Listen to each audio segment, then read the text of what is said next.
राधे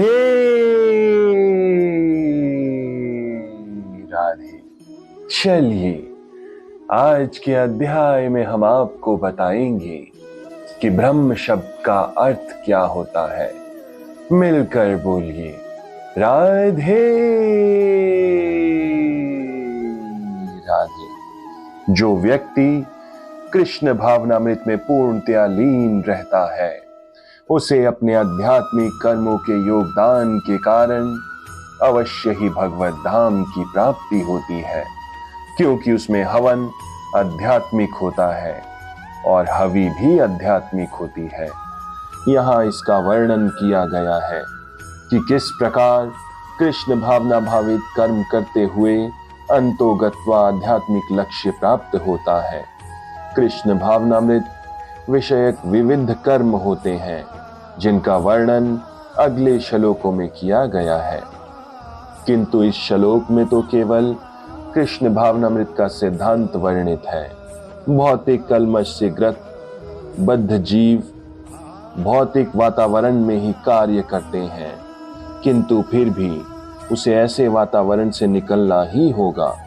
जिस विधि से वो ऐसे वातावरण से बाहर निकल सकता है, वो कृष्ण भावनामृत कहलाती है। राधे राधे। उदाहरण के लिए, यदि कोई रोगी दूध की बनी वस्तुओं के अधिक खाने से पेट की गड़बड़ी से ग्रस्त हो जाता है, तो उसे दही दिया जाता है, जो दूध से ही बनी अन्य वस्तु है। भौतिकतावाद में इस ग्रस्त बुद्ध जीव का उपचार कृष्ण भावनामृत के द्वारा ही किया जा सकता है, जो यहाँ गीता में दिया हुआ है।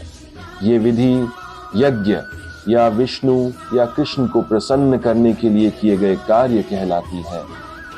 भौतिक जगत के जितने ही अधिक कार्य कृष्ण भावनामृत में या केवल विष्णु के लिए किए जाते हैं, पूर्ण तल्लीनता से वातावरण उतना ही अधिक आध्यात्मिक बनता रहता है। ब्रह्म शब्द का अर्थ है आध्यात्मिक। भगवान आध्यात्मिक हैं और उनके दिव्य शरीर की किरणें ब्रह्म ज्योति कहलाती हैं। यदि उनका आध्यात्मिक तेज है, प्रत्येक वस्तु इस ब्रह्म ज्योति में स्थित है, किंतु जब ये ज्योति माया या इंद्र तृप्ति द्वारा आच्छादित हो जाती है, तो ये भौतिक ज्योति कहलाती है। ये भौतिक आवरण कृष्ण भावनामृत द्वारा तुरंत हटाया जा सकता है। अतएव कृष्ण भावनामृत के लिए अर्पित हवि, ग्रहण करता हवन, होता तथा फल, ये सब मिलकर ब्रह्म या परम सत्य है। माया द्वारा आच्छादित परम सत्य पदार्थ कहलाता है। जब यही पदार्थ परम सत्य के निमित्त प्रयुक्त होता है, तो इसमें फिर से आध्यात्मिक गुण आ जाते हैं। कृष्ण भावनामृत मोहजनित चेतना को ब्रह्म या परमेश्वर मुक्त करने की विधि है। जब मन कृष्ण भावनामृत में पूरी तरह निमग्न रहता है, तो उसे समाधि कहते हैं। ऐसी दिव्य चेतना में संपन्न कोई भी कार्य यज्ञ कहलाता है। आध्यात्मिक चेतना की ऐसी स्थिति में योगदानकर्ता, योगदान, उपभोग, यज्ञकर्ता तथा अंतिम फल, ये सब परम ब्रह्म में एकाकार हो जाता है, और यही कृष्ण भावनामृत की विधि कहलाती है।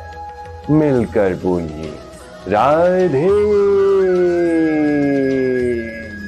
राधे राधे।